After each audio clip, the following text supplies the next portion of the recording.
আশুগঞ্জের কাছে আমার বিশেষ কৃতজ্ঞতা আছে। আশুগঞ্জে আমার কারো ভাই, তাদের পরিশ্রম, আপনাদের সবার সহযোগিতায় আশুগঞ্জের 8টা ইউনিয়নের প্রত্যেকটাকে আপনারা বিপুল ভোটে হাঁস মার্কাকে জয়যুক্ত করেছেন। আপনাদের কাছে আমার অশেষ কৃতজ্ঞতা এবং ধন্যবাদ।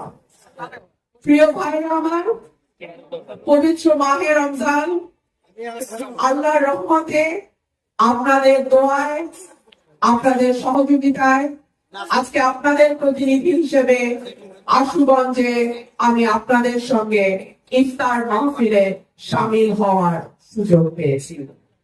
আমি রব্বুল আলামিনের দরবারে দোয়া চাই, আগামী 5 বছর সরাইল আশুগঞ্জকে বাংলাদেশের মডেল উপজেলা আল্লাহ যেন কবুল করেন, আমরা যেন সরাইল আশুগঞ্জকে মডেল উপজেলা হিসেবে তৈরি করতে পারি।